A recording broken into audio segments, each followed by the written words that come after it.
For years, we've heard talk about a united Africa, this diplomatic dream discussed endlessly. But what if that dream suddenly got teeth? What if it had military backing? Yeah, it's a huge shift. Because today, it feels like Africa isn't just asking for unity anymore. It seems like they're starting to enforce it. That's definitely the message coming through. And that really sets the stage for our deep dive today. The African Union has apparently just approved an emergency military division, codename Afroforce 1. And its job is to defend this whole ambitious One Africa vision. Right. And for this deep dive, we're really digging into a YouTube video transcript. It's from Supreme Africa Breaking News, and their report was titled, AU Approves Emergency Military Division to Defend One Africa Vision. So we're pulling out the key bits from that. Okay, so our mission today is to unpack what this new force actually involves. What are the threats making it necessary? What kind of ripples is this already causing around the world? And yeah, what does it mean for Africa's future? And maybe just as importantly, why should you care about this wherever you happen to be listening? Absolutely. Big questions. So with that pretty powerful declaration setting the tone, let's get into the specifics. How did this decision actually happen? The scene was Addis Ababa. Classified resolution. Passed under emergency status, apparently. Yeah, exactly. 20.43 Central African Time. That's CAET. And it was the AU Peace and Security Council that pushed it through. This wasn't, just another routine meeting. It felt like a real turning point. Okay, so not just business as usual. Not at all. And this decision, it didn't come out of nowhere. It apparently followed months of really intense internal debate. And alongside that, there were these constant threats, foreign sabotage, cyber espionage attempts. Targeting what specifically? Specifically targeting the AfRuled system. That's the proposed Pan-African currency system. Ah, right, the currency. Exactly. And the source we're looking at says, things came to a head because of a recent intelligence report. It was leaked by someone called Protocol Black. Sounds like a code name. Protocol Black, okay. Yeah, apparently a technician from the AU's own cybersecurity unit. And this leak supposedly showed just how severe and, importantly, how coordinated these digital attacks were. That forced immediate action. And there's a quote here from a General Umoja, described as a high-level insider, former peacekeeping commander. Yeah. What does he say? He said, "They know the world isn't ready for a united Africa, but now Africa is ready to protect itself with force if necessary." That's a pretty strong statement. It really is. That's a massive shift from just talking diplomacy, isn't it? It signals a completely different strategy. It really does. So General Unoja's words, they hammer home the intent. But it makes you ask, okay, what is Afroforce 1? What are we actually talking about here? Is it like a traditional army or something different? Well, the report describes it as the first continental rapid deployment military wing of the AU. So speed seems key. Rapid deployment. Okay. And its core mission is very specific. Protect critical assets. Like what? Things like the AfRuled currency vaults, obviously, but also the data infrastructure for their unified citizenship system, securing borders during the One Passport rollout, key diplomatic zones, even AU leadership themselves. Right. So it's focused protection, not general defense. Exactly. And what's really interesting about Afroforce 1 is its composition. It's not just one country's army. The source says it's made up of elite units from several African nations. Okay, now that's fascinating. Which nations and what skills are they bringing? All right, let's break it down. You've got Nigeria Special Forces trained in asymmetric warfare, counterinsurgency. That suggests they're thinking about threats beyond just state armies, right? Non-state actors, maybe. Irregular forces. Precisely. Then Egypt's intelligence regiment, their specialty. Cyber ops, espionage, interception, advanced surveillance. Big focus on the digital battlefield there. Makes sense given the cyber threats you mentioned. Totally. Then South Africa contributes a mechanized brigade. Think mobile armor, rapid tactical stuff. Ethiopia brings its mountain infantry experts in tough terrain, border fortification. Okay. Zimbabwe's Presidential Guard is involved for close protection, strategic defense. And Angola's Maritime Defense Wing adds naval intelligence and anti-piracy capabilities. Wow. That's quite a mix of specializations.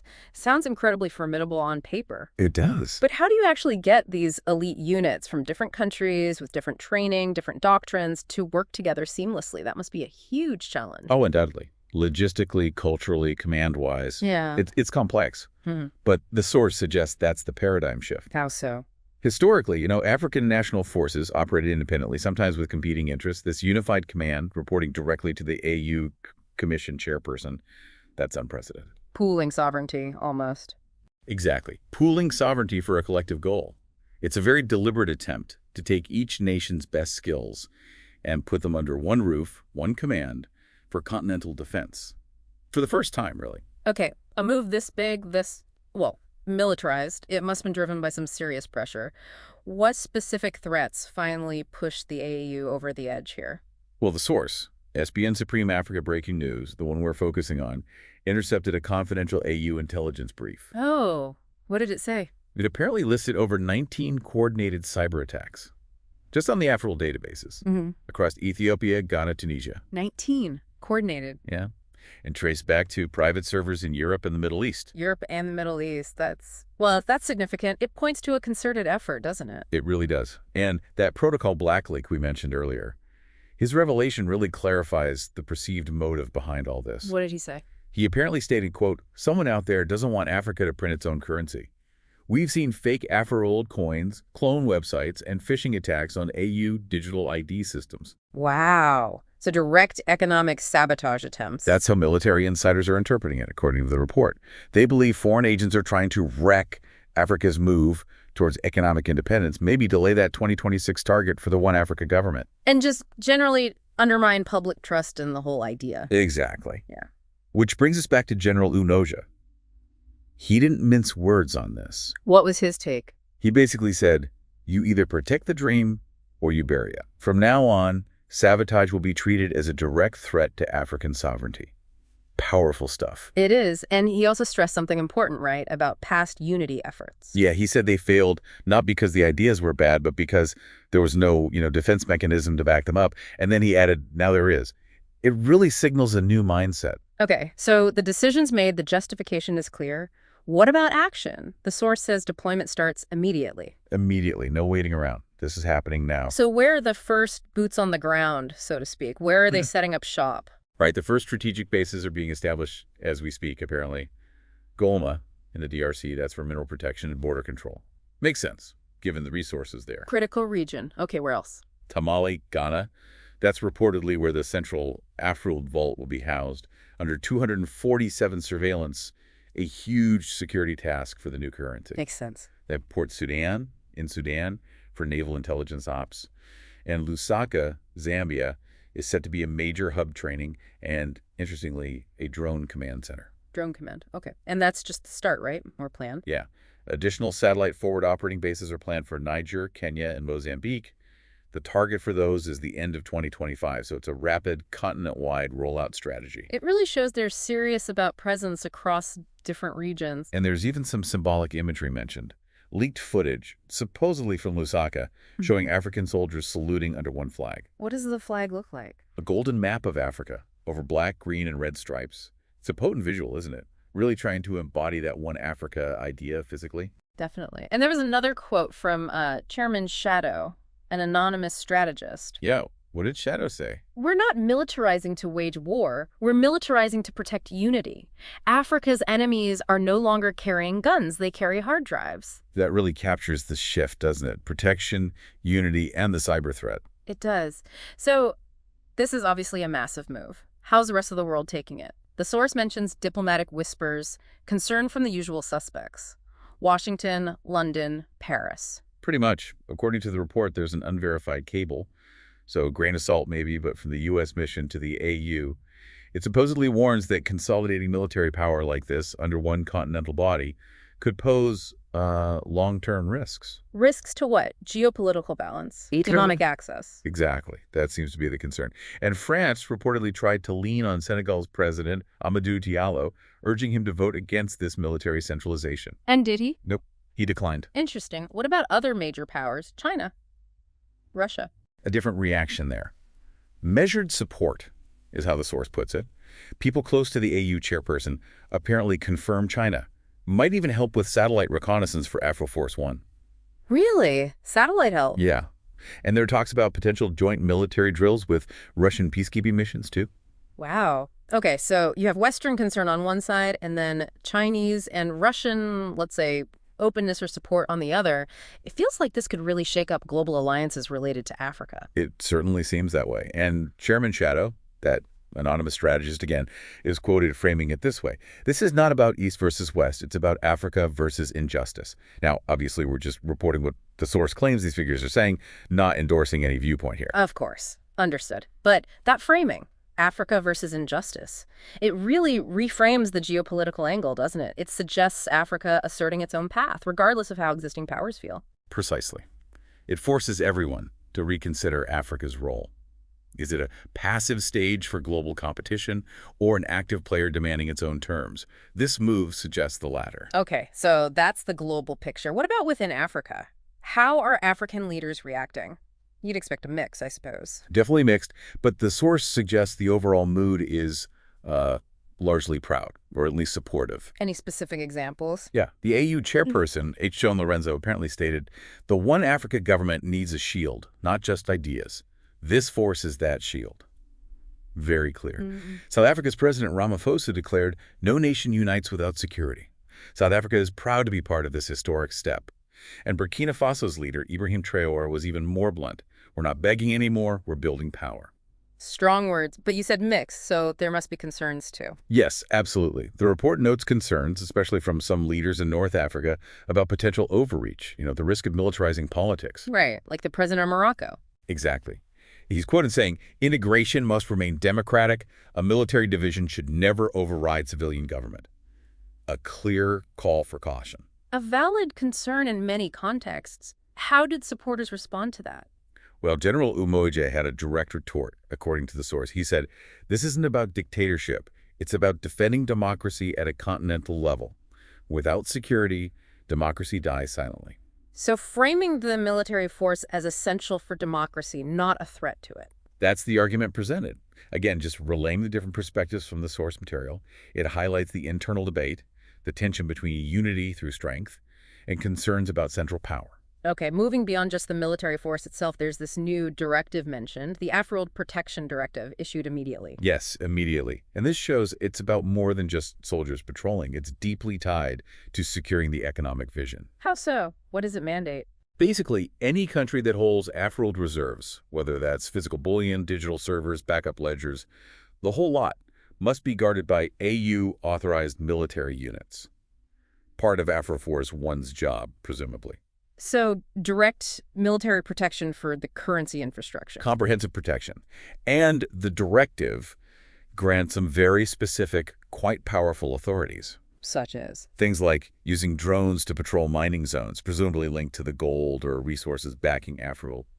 Blacklisting corporations if they're caught tampering with what the source calls digital gold metrics. Digital gold metrics? Yeah. So manipulating the currency's data or value. Sounds like it. Also, emergency lockdowns of cyber servers if there's an attack alert, and real-time tracking of Afroworld transactions using quantum encryption. Quantum encryption, that's cutting-edge stuff, isn't it? Highly secure. Extremely. It signals they're anticipating very sophisticated threats and building defenses to match.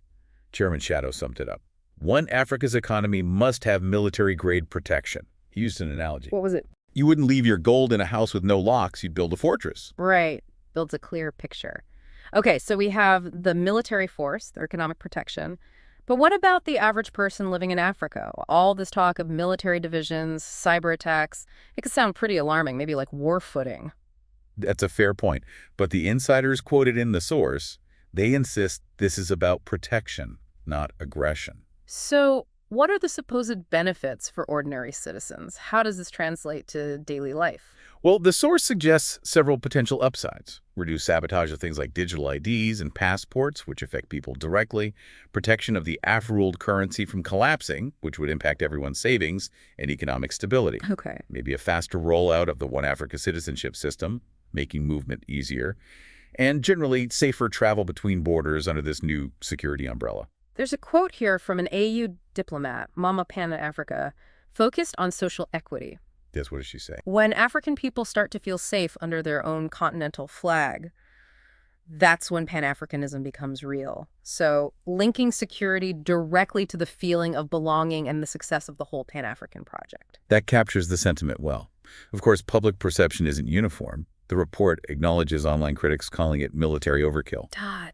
But it also notes that many citizens, particularly in townships and rural areas, seem to feel like it's about time someone stood guard for Africa.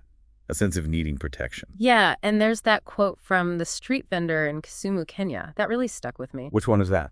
Every time Africa rises, someone tries to break us. I'm glad we now have soldiers for Africa, not just countries. Wow. Yeah, that brings it right down to the ground level, doesn't it? Yeah. A feeling of vulnerability and maybe now a sense of collective defense. Exactly. Okay, so a lot is happening very quickly. What are the immediate next steps for Afroforce One, according to the source? What happens now? Well, over the next 60 days, the main push is to complete the construction of those initial bases we talked about. Get the infrastructure in place. Right. And in parallel, they're drafting a continental military doctrine. This will be crucial to outline the actual rules of engagement for the AOU force, how and when they can act. Very important detail. Any drills planned? Yes, the first big intercontinental war drill is already scheduled. Yeah. It's codenamed Operation Unity Shield, planned for November 2025. Operation Unity Shield. Okay.